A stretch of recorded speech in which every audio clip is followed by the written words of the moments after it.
सुभाषपा के राष्ट्रीय अध्यक्ष ओम प्रकाश राजभर जी हमारे साथ मौजूद हैं बातचीत के लिए। तमाम मुद्दे ऐसे हैं जिनको लेकर हम उनसे बात करेंगे, चर्चा करेंगे।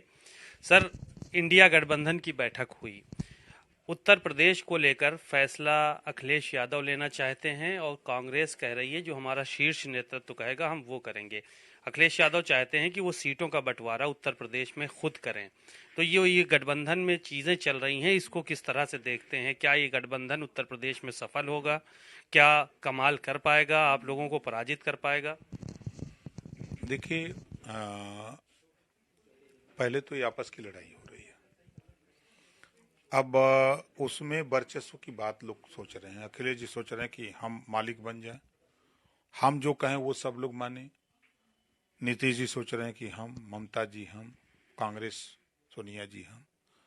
तो पहले तो ये तय लोग कर लें कि भाई कौन आदमी है, या 5 आदमी कमेटी बन जाए। जितना भी एक कमेटी बना लें कि अगर कोई दिक्कत परेशानी हो तो वो 5 आदमी डिसीजन ले। एक आदमी इसी तरह की लड़ाई अगर करता रहेगा तो चुनाव बीत जाएगा, न सीट बटेगी, न गठबंधन होगा, और लड़ाई इसी तरह होते होते चुनाव खत्म हो जाएगा। जब 26 दल हैं तो 5 आदमी की कमेटी कैसे बन पाएगी? भाई 2600 तय तो कर दें। 2600 लोग कमेटी कैसे करेंगे? भाई किसी न किसी पर तो विश्वास करना होगा कि भाई इनको रख लीजिए। 5 आदमी चिन्हित कर लें। हमारा एक सुझाव है, 10 कर लें, 2600 हो जाए। तो 2600 जब हो जाएंगे तो कमेटी का क्या सवाल है? तो 26 खुद मालिक हैं। जब 2600 मालिक तय नहीं कर पा रहे हैं कि टिकट बांटेगा कौन। अब यहाँ कहें कि हम बांटेंगे, बिहार में लालू नीतीश कहें कि हम बांटेंगे, जहाँ जो है महाराष्ट्र में तो वहां के लोग हम बांटेंगे, तमिलनाडु कहें हम बांटेंगे, मध्य प्रदेश कहें हम बांटेंगे। तो फिर किस बात का है समझौता? जब समाजवादी पार्टी यहाँ अकेले लड़ना चाहती है, जदयू आरजेडी वहां अकेले लड़ना, दोनों मिलकर लड़ना चाहते हैं। वो जानते हैं कि वहां अखिलेश का कुछ नहीं है, मध्य प्रदेश में कुछ नहीं है, महाराष्ट्र में कुछ नहीं है। तो ये तो अकेले अकेले ये बेमेल गठबंधन है। गठबंधन वो चीज होता है कि हम स्टेट में 4 आदमी मिले हैं तो चारों आदमी कमोवेश, किसी के पास 10 वोट है, किसी के पास 50 वोट है, किसी के पास 30 वोट है, किसी के पास 15 वोट है। तो ये सभी मिलकर के 100 वोट की भरपाई हो जाती है। आप बड़ी सलाह दे रहे हैं इंडिया गठबंधन के नेताओं को, एकदम बिल्कुल ऐसा लग रहा है कि आप चाहते हैं कि ये सही रास्ते पे एकदम चल के जो है वो निकल कर सामने आए। आप विपक्ष के नेता हैं इंडिया गठबंधन के, आप ऐसी सलाह देंगे तो इस पे अमल कहीं किया और फिर आप ही लोगों के खिलाफ बिगुल फूकेंगे ये बाद में, तो फिर क्या होगा? नहीं, देखिए, वो लाख लोग कर लें, वो हमारी सलाह मानेंगे नहीं, मैं जानता हूं, पहली बात। दूसरी बात कि देखिए, जो गठबंधन बना है वो गठबंधन ईडी सीबीआई से बचने के लिए बना है। उसका कारण है कि लंबे समय तक सत्ता में लोग रहे हैं, तो निश्चित है कि आदमी सत्ता में रहा है तो कहीं ना कहीं गलती है हुई होगी। तो उसके भय से लोग इकट्ठा है, इसी से आपस में पट नहीं रही है। पट नहीं पा रही है, इसीलिए। एक बात और थी कि मायावती जी ने आज तमाम कमेंट किए, तमाम बातें कही और उन्होंने कहा कि हमको मस्जिद और मंदिर के उद्घाटन से कोई परहेज नहीं है किसी तरह का, लोग विकास को भी देखें। और साथ ही साथ उन्होंने जो घटना हुई है सांसद की में घटी है उसको लेकर भी बातें कहीं, और जगदीप धनखड़ के खिलाफ बयानबाजी जो हुई उपराष्ट्रपति के खिलाफ उसको लेकर भी बातें कहीं। तो उनके जो ये बयानात आ रहे हैं उससे सहमत हैं आप? बिल्कुल सहमत है। भाई सांसदों का जो निलंबन और उपराष्ट्रपति के खिलाफ जिस तरह की बात कही गई, तो एक सभापति के खिलाफ इस तरह की टिप्पणी करना, बयानबाजी, नारेबाजी, इस तरह का शोभा नहीं देता है। और हम यही बार बार कहते हैं, लेकिन बात तो लोग मानते नहीं। वहां आप लोकसभा सदन चर्चा के लिए बना है, आप चर्चा करो। महिलाओं को 33% नौकरियों में भी आरक्षण की चर्चा करो। राजनीति में तो हो गया, नौकरियों के लिए क्यों नहीं चर्चा करते हो? एक देश एक राशन कार्ड का कानून बन गया, तो फिर एक देश एक समान शिक्षा का कानून बनाने की बात करो तो जनता को अच्छा लगे। देश में बेरोजगारी बढ़ रही है, तकनीकी शिक्षा, रोजगार परक शिक्षा लागू कराने के लिए चर्चा करो सदन में। उस बात को समाज सुनेगा तो कहेगा कि नहीं भाई, ये सार्थक चर्चा लोग कर रहे हैं। आप आपस में तू मैं करोगे सदन के अंदर, तो जनता तो जाओगे तो नकार देगी ना। यही कारण है कि 5 राज्यों के चुनाव हुए, बहुत बोल रहे थे लोग, हश्र क्या हुआ? 5 राज्यों में 3 राज्य दे दिया इन लोगों ने, भाई चलो आप शासन करो, हम लोग उस लायक नहीं है। तो फिर तो देश में मोदी जी के खिलाफ लड़ने की हैसियत में अभी विपक्ष नहीं है। अभी थोड़ा मेहनत करे, 10 साल मेहनत करे, तब फिर सोचे। इसीलिए आप चलेगा क्या साथ में? सोचा कि यह विपक्ष हैसियत में नहीं है तो चलो इधर का रास्ता अपना ले। विपक्ष, हम जिनके साथ गए उनके संबंध में उनके चाचा ही कहा करते हैं अपरिपक्व नेता। वो बेचारे दल छोड़ करके विलय कर लिए सपा में, आज घुटन महसूस कर रहे हैं। शिवपाल जी घुटन महसूस कर रहे हैं, गलती हो गई हमसे, हम जो यहाँ अंदर आ गए। अगर अपने सिंबल पे ही लड़ गए होते तो आज कम से कम वो कहने के हकदार होते।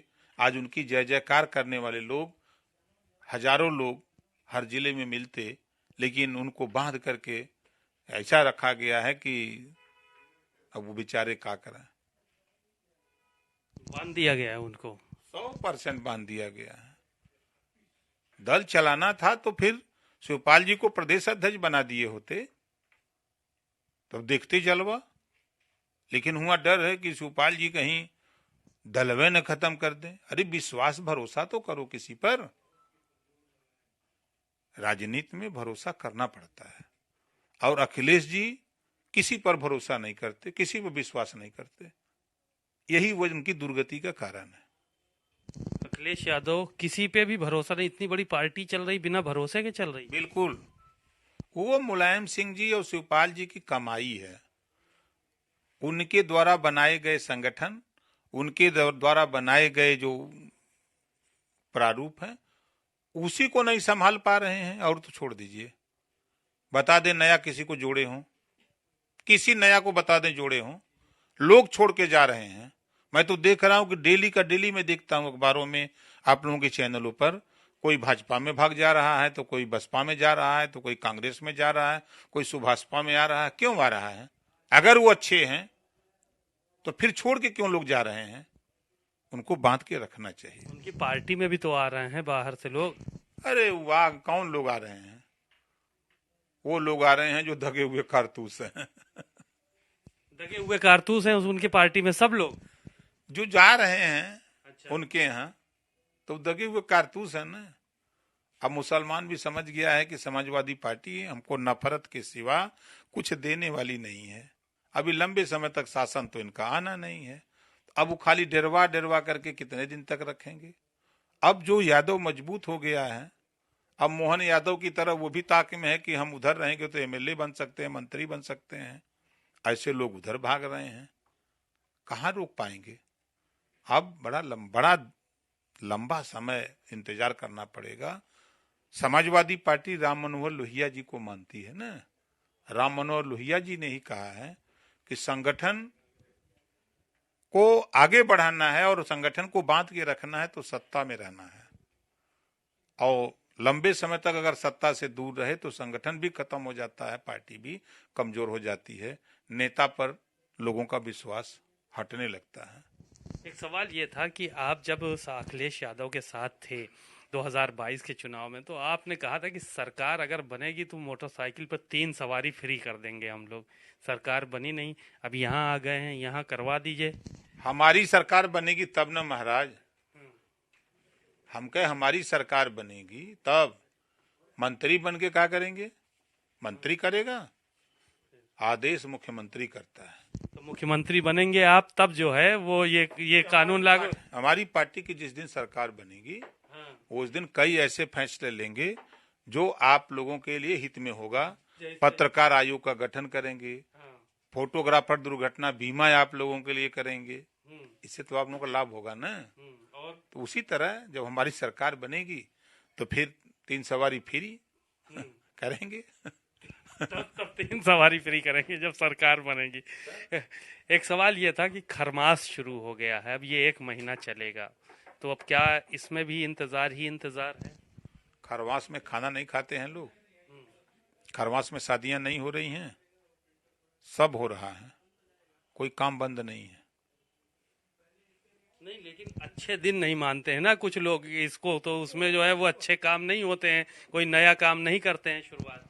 बच्चे पैदा नहीं होते हैं, मरते लोग नहीं हैं, बच्चे पैदा होते हैं तो उनकी बरही नहीं होती है खरवास में, मरते हैं तो उनकी तिरही नहीं होती है, उनको श्मशान घाट नहीं ले जाते हैं। ये तो सिर्फ कहने के लिए है, करने वाले के लिए 24 घंटा ठीक है। तो आप इसका मतलब खरमास को मानते नहीं हैं?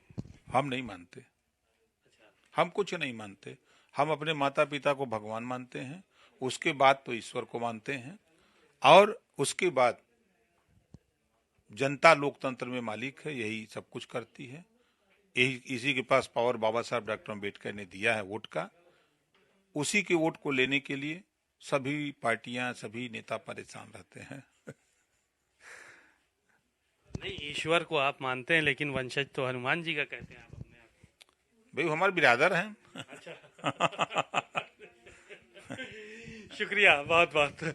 आपने सुना ओम प्रकाश राजभर जी को, बहुत सारी बातें कही और कहा कि काम करने वालों के लिए कोई भी महीना मायने नहीं रखता, वो चाहे खरमास हो या अन्य दिन हो, मरने जीने के सभी काम खरमास में होते हैं, और जिसको जो काम करना है वो खरमास में भी कर सकता है। कैमरामैन पंकज निगम के साथ सीमा नकवी, भारत समाचार, लखनऊ।